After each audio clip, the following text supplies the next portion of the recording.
Y'all see this solar panel? That way we sure these guys are full of energy. That's how we know.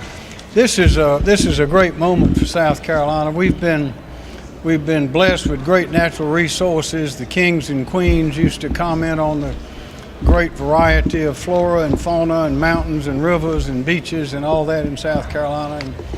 And we have a lot of sunshine, and it's important that we take advantage of that. That is an innovation whose time has come for South Carolina, and it's come in a big way. And as you know, this is a bill, a law that we've been attempting to consider and to work on for a lot of years. And I'm very proud to say that this time we've had enormous collaboration, communication, and cooperation among all involved, and that's what's brought us here today. We know more about it than we ever known before. We know about the need for solar power, and this again is a great step for South Carolina. I want to thank and compliment all of those here and others as well who worked so hard to bring us to this place, because there's a lot of collaboration that went on to get us here, and we've come up with a great law that will open a lot of doors in South Carolina. And Tom Davis will speak. He's one of the sponsors. Thank you. Governor, thank you very much. And I want to acknowledge, first of all, the leadership and the efforts of the House Judiciary Chairman Peter McCoy, lead sponsor of this bill. He and I stood at this very place in the beginning of January and said that we have a window of opportunity to do something fundamentally different in regard to energy production in South Carolina. And Representative McCoy just did a tremendous job along with his colleagues in the House in moving that bill through quickly, unanimously.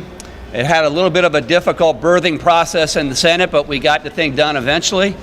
And I'm reminded of this, and Winston Churchill said, "Never let a good crisis go to waste." And he said that right after World War II. And what he meant by that was, once you have a big upheaval and the established order has been upset, you have an opportunity to look at things with fresh eyes. You have an opportunity to look at things anew and to set things on a better path. And I think that's what we were confronted here in South Carolina in the wake of VC Summer. I mean, we all know that story. We all know about how that joint venture of Santee Cooper and SCANA put over $9 billion into the ground in Fairfield County, and it's never going to generate any power. And that truly is a crisis. It was an energy crisis here in South Carolina. But as Winston Churchill said, let's not let that crisis go to waste. Let's figure out what's wrong with energy policy. Let's figure out how to fix it. There's a window of opportunity because the people of South Carolina are paying attention. It's hard to get the attention of the people of South Carolina because they're out there living, living their lives, and they don't dial into politics and public policy, but they were dialing in on this. And so in the wake of that crisis in Fairfield County, we had the opportunity to look at the way we produce, distribute, and transmit power in South Carolina. And this is what we found. Basically, the amount of money that ratepayers pay is a function of whatever a large mega utility puts in the ground times a guaranteed rate of return. And because of that, you had them pursuing capital-intensive projects, billions upon billions of dollars being put into the ground because they got a guaranteed return on that capital investment. So in the wake of what happened in Fairfield County, we had a chance to do what a large part of the country has already done or is starting to do, is go to a system whereby what ratepayers pay is not a function of what a utility with a monopoly puts in the ground times a rate of return, but rather a function of what does it actually cost to produce that energy in a free market. And so what this bill does in large measure is say, if you're an independent power producer, whether you're solar or some other independent power producer, if you can come along and generate power more cheaply than the avoided cost of the utility that has a monopoly, then you as an IPP have the right to sell that more cheaply generated power to the grid and pass on those savings to ratepayers. We have seized this opportunity. We have seized this window of opportunity to fundamentally change the way we produce and charge for power in South Carolina. And the result, thanks to the governor's leadership, thanks to the leadership of Representative McCoy in the House and the President of the Senate, we passed a bill that was unanimously passed in the House, unanimously passed by the Senate, and quickly signed into law by the governor. This is the first step toward real energy freedom. This is called the Energy Freedom Act.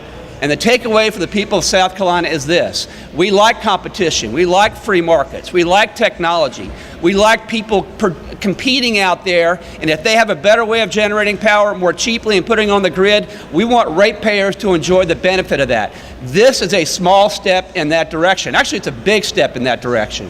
So I am really encouraged by the way the South Carolina General Assembly has responded to the crisis in Fairfield County. We have heeded the words of Winston Churchill. We have not let that crisis go to waste.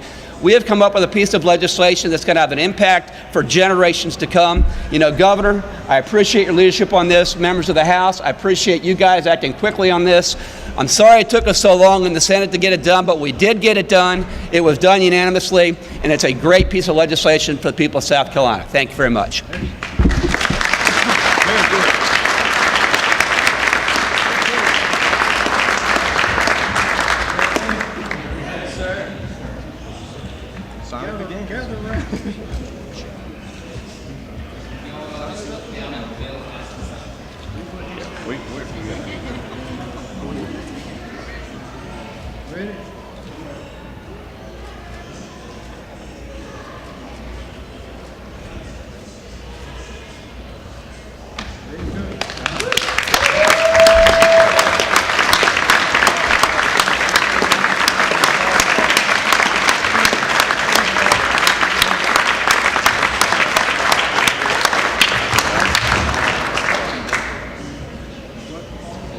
Okay.